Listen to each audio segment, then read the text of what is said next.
I now call upon the third speaker, Dr. Vijay Sarathi, to give his talk on diseases masquerading as PCOS. Over to you, Dr. Vijay Sarathi. Good afternoon, everyone. At the outset, I would like to thank the organizing team of Tendos for this opportunity. I'll be speaking on a little complex topic. That is diseases masquerading as polycystic ovarian syndrome. We know that the prevalence of PCOS is increasing rampantly due to rampant increase in the prevalence of obesity. Even the criteria for diagnosing PCOS have changed constantly over the last 3 decades. In 1990s, we had NIH. In 2003, we had Rotterdam criteria. And in 2006, we had Androgen Excess Society criteria. If you look at the inclusion of the clinical features of PCOS with respect to hyperandrogenism or hyperandrogenemia or even the PCO morphology, the criteria have changed from criteria to criteria. But one component which has remained constantly there across all the 3 criteria is the exclusion of the conditions which mimic PCOS. I think this is sufficient enough for us to understand the importance of ruling out the conditions that mimic PCOS in a cohort of PCOS women. Then what are the conditions that mimic PCOS? They include primary hypothyroidism, hyperprolactinemia, non-classical congenital adrenal hyperplasia, androgen secreting neoplasm, which may be either ovarian or adrenal origin, endogenous Cushing syndrome, acromegaly, rarely glucocorticoid resistance, and drugs such as sodium valproate.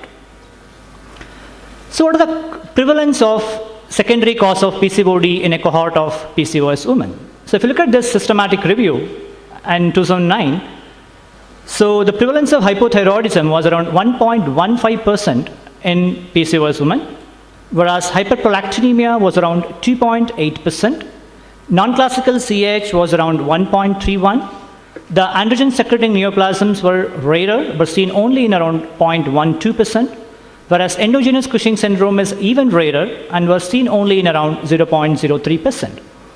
Even all of them put together, they account for only around 5% of total PCOS women.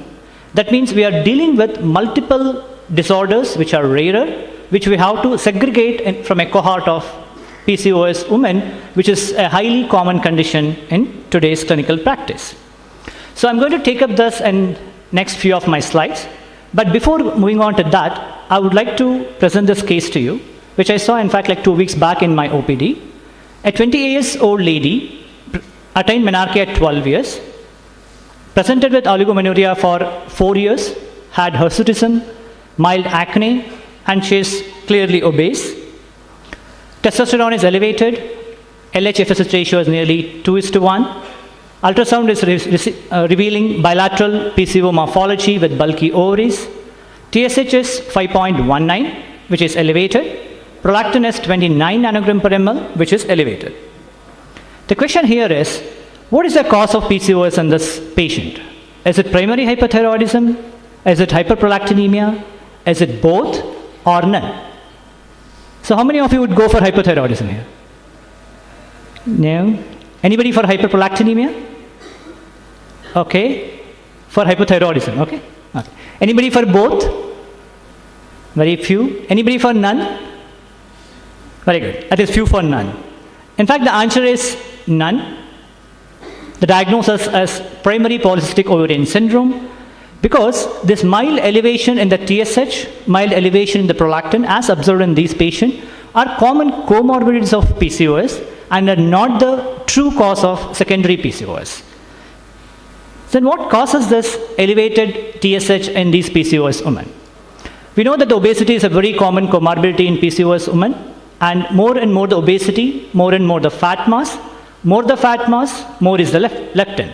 So this increase in the leptin is the one which drives the TRH secretion from hypothalamus, which in turn leads to increased production of TSH from the pituitary, leading to increased serum TSH levels. So even if we treat this TSH with levothyroxine, neither we are going to improve the BMI, nor we are going to improve the PCO phenotype. But on the contrary, the hypothyroidism, when it's moderate or severe, could be a very relatively common cause of secondary PCOS. Then what causes PCO phenotype in these moderate to severe hypothyroidism? We know that in primary hypothyroidism, the TRH is elevated, which in turn elevates both prolactin as well as TSH. The elevated prolactin alters the GnRH secretion in such a way that it favors the FSH secretion over LH. And also, the TSH itself has activity on the FSH receptor when it's significantly elevated. So when they combine together and have a predominant FSH activity, they produce follicular cysts and also give an imaging appearance of multicystic ovaries, which is often confused by radiologists as PCOS. In addition, the increased prolactin levels, they increase the adrenal androgens and also cause follicular maturation arrest. All of them put together, the primary hypothyroidism, when it's moderate to severe, can produce a true PCO phenotype. So in coming to the management of hypothyroidism, I think it has been well discussed already. So the management of hypothyroidism in a PCOS woman should be similar to a non-PCOS woman. And when it comes to fertility, of course, just Dr. Jayaprakash discussed it. You can just follow the same messages. But one message I would like to give you here is that somebody comes with a TSH between 4 to 10, though it's above the upper limit of the normal, but they're not having any antibody positivity, they're not having any plans for pregnancy. Just treating them with levothyroxine is not going to alter the outcome. So moving on to the second comorbidity or a second common cause of secondary PCOS is hyperprolactinemia. So though many studies in the earlies, they showed that hyperprolactinemia is a common comorbidity with PCOS. Few recent studies, in fact, have disproved. But I still believe, and even I continue to see many of my patients having slightly elevated prolactin when they have PCOS, without any other obvious causes being identified. So what is causing the slight increase in prolactin in PCOS patients? It's probably the central neurotransmitter dysregulation, which is actually the common origin for the development of PCOS and also is responsible for increase in prolactin. The second hypothesis is that the relative hyperestrogenemia the PCOS people will have, since estrogen has a positive feedback on prolactin secretion, that itself could be a reason for slightly increased prolactin in patients with PCOS. But however, before attributing any slight increase in prolactin also to PCOS, it's always a good idea to rule out the secondary causes of hyperprolactinemia. So what I'm looking at, so especially in PCOS women, most often they're on treatment with oral contraceptive pills. Since they contain estrogens, they themselves can be a cause for increase in prolactin. So always ask for a history of OCP use. If not, look at the other causes, which could be physiological, like recent chest stimulation or herpes zoster or any exercise, which can transiently increase the prolactin. More importantly, look at the drugs, especially the prokinetics. In fact, like in a recent publication, we demonstrated that the use of the prokinetics is the most common cause of hyperprolactinemia and galactoria in routine clinical practice. So pituitary causes, though they are important, doing an MRI pituitary in each and every PCOS patient who just comes with mild increase in prolactin may not be cost effective. So in those patients, you just follow them further with prolactin levels. But if there's a persistent, moderate to severe hyperprolactinemia, they are really the good candidates for subjecting for MRI pituitary after ruling out macroprolactin. Hypothyroidism is another condition known to cause hyperprolactinemia, but usually while evaluating for PCOS patients, we always do TSH either prior to or at least while asking for prolactin. So in those patients, it's not a problem. But if you have a patient where prolactin is only been done and is elevated, TSH has not been tested, don't forget to test for TSH. How to manage hyperprolactinemia? I think the next talk is on hyperprolactinemia management. So I think sir will give a detailed management protocols for you when we have hyperprolactinemia. But one point I would like to tell here is, in PCOS patients, when they have mild hyperprolactinemia, as the patient in the case had, so you do not have to hurry up to treat with D2 agonist. You can manage them as any other PCOS with oral contraceptive pills, unless they are planning for pregnancy, when we can consider a trial of D2 agonist therapy. So moving on to the third common condition which mimics PCOS as a non-classical congenital adrenal hyperplasia. We know congenital adrenal hyperplasia as a group of disorders that refer to defects in steroidogenesis. So, and the most common is 21-hydroxylase deficiency. So, typically in the severe form, it presents during the early phase of the life with ambiguous genitalia or salt wasting. But when the disease is less severe, they usually present in the later childhood as premature puberty or during adolescence with a PCO phenotype. Typically, they will have a peripubertal onset, and since CAH is an autosomal recessive disorder, often they may have a history of consanguinity. That means in a cohort of PCOS women, if the girl has a consanguinity history, maybe the chances of non-classical CAH in the girl would be high. What are the other clues to non-classical CAH in a cohort of PCOS women? Though few patients can have only mild hyperandrogenism, but when there's a significant virilization with a significantly elevated total testosterone, even that girl is more likely to have a non-classical CAH, provided we have ruled out the androgen-secreting neoplasms. But what are the recommendations to screen for non-classical CAH by various studies? If you look at the guidelines by the Endocrine Excess Society, they say you screen all PCOS women with 17-hydroxyprogesterone to rule out CAH. But however, the Endocrine Society says may not be worthwhile tracking all patients of PCOS, at least those who have PCO phenotype but a documented hyperandrogenemia. That means the serum total testosterone more than the upper limit of the normal should be tested for non-classical CAH. In fact, I go with the guidelines of ES because that makes our approach more cost effective. So if we decide to screen, how do we screen? The best test to screen for non-classical CAH is a basal 8 AM 17-hydroxyprogesterone, typically in the follicular phase.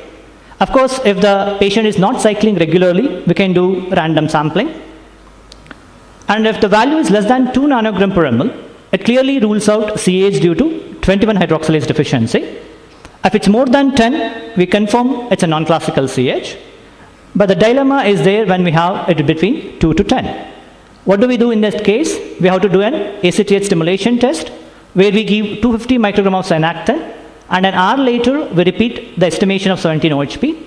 If it's still less than 10, we have ruled out the CAH. If it's more than 15, we confirm a non-classical CAH.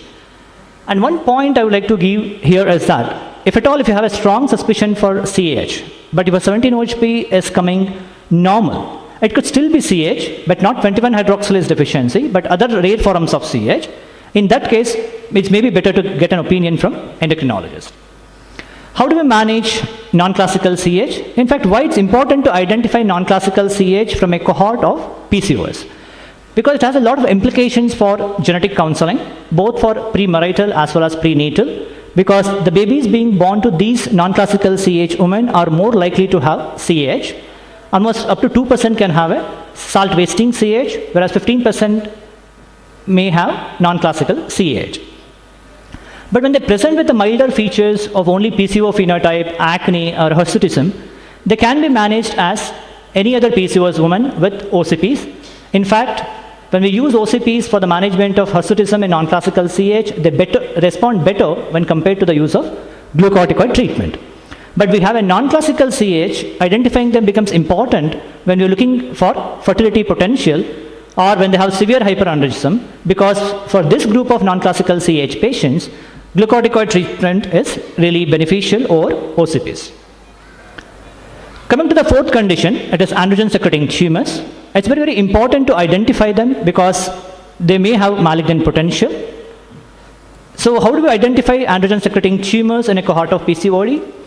Those who present with rapid onset or rapidly progressive hirsutism, those who have virilization in the form of clitoromegaly, deepening of the voice, muscular appearance, breast atrophy or so, or those who have severe hyperandrogenism with a total testosterone more than 2 nanogram per ml, are the ones who are more likely to have androgen-secreting tumors.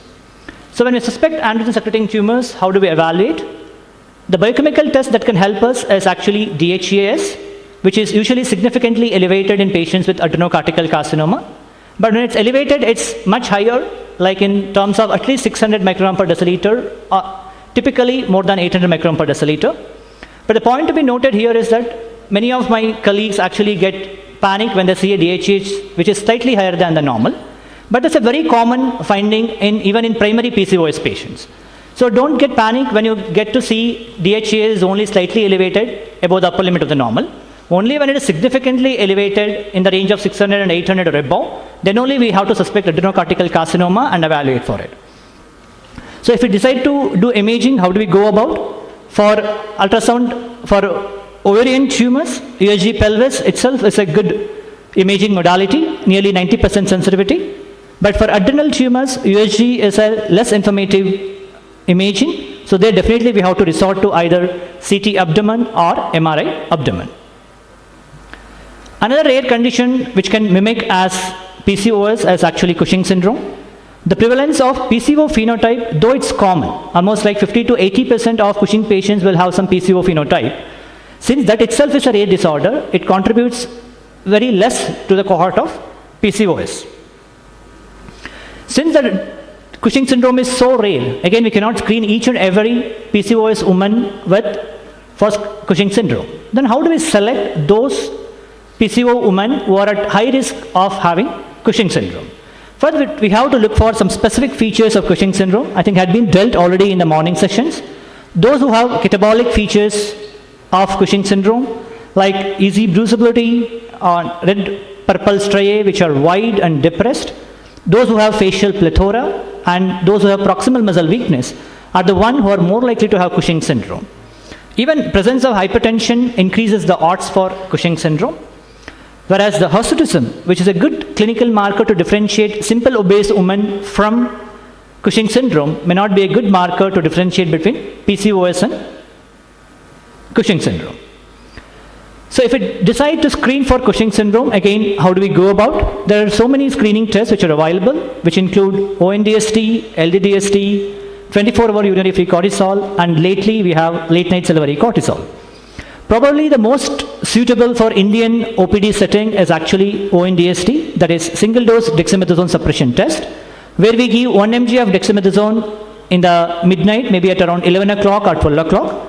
9 hours later, after this dexamethasone dose, we are going to draw a sample for serum cortisol.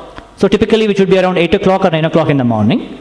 If the serum cortisol is less than 1.8 microgram per deciliter, we rule out Cushing syndrome. If it's more than 1.8, of course, the patient requires further evaluation for confirmation and localization of the disorder, as you heard in the morning sessions. But one point again I would like to mention here is that, so most of the PCOS women may be receiving oral contraceptive pills, and when you want to evaluate for Cushing syndrome, if you do a dexamethasone suppression test, it's likely that we may get a false positive elevation of the serum cortisol on OCPs, though the patient is not a Cushing syndrome. Hence, whenever you want to do a dexamethasone suppression test in a PCOS woman who is on oral contraceptive pills, we need to stop that at least for 6 weeks. If you cannot wait for such a long time in such kind of patients, 24-hour urinary free cortisol may be a good test to screen for Cushing syndrome. Again, I'm not going to touch upon the Cushing syndrome management because you heard both Cushing disease as well as ectopic Cushing syndrome in the morning. Another very rare condition is actually acromegaly. In fact, in the latest review in the 2018, there were only around 5 cases of acromegaly patient who just presented with PCO phenotype. So you can understand its rarity and rarity to present only as PCOS. But however, what happens is that whenever I look at each and every PCOS woman, I feel as though am I looking or am missing any acromegaly patient, because they will have some insulin resistance and some features of acromegaly, what I call it as acromegaloid facies. But we can easily differentiate them if you look at the fat distribution pattern. The PCOS women, though they have a acromegaloid facies, they will typically have a preserved fat both on the face as well as on the tummy. Whereas the acromegaly patients usually will have loss of fat, not only on the face, even over the rest of the body. If you have any doubt, you look for other features of acromegaly like acral enlargement, hyperhidrosis, which is quite specific, headache and visual disturbances, which are also quite specific features to acromegaly. So when you suspect acromegaly, how do we go about? So insulin-like growth factor 1 is a good screening test, which has a very good sensitivity as well as specificity, but it's a costly affair, almost 4,000 to 5,000 bucks, and in fact not very commonly available test. So in those cases, you can resort to an alternate test like post-glucose growth hormone suppression. Even for the post-glucose growth hormone suppression, we are supposed to give 75 gram glucose, draw a sample for GH at 0, 30, 60, 90 and 120. And even one value is below 0.4 nanogram per ml, we take it as a acromegaly is ruled out. But again, if we do 5 samples, you are going to add up too much of cost to the patient. So what I always do, I just follow a shortcut. I give 75 gram glucose and do a GH either at 1 hour or 2 hours. In patients with PCOS which have low probability of having acromegaly, I mean this works better to rule out acromegaly in this cohort. So how to manage acromegaly? Most of the times acromegaly is because of pituitary adenoma. Obviously the first line of treatment is surgery by transpyramidal route.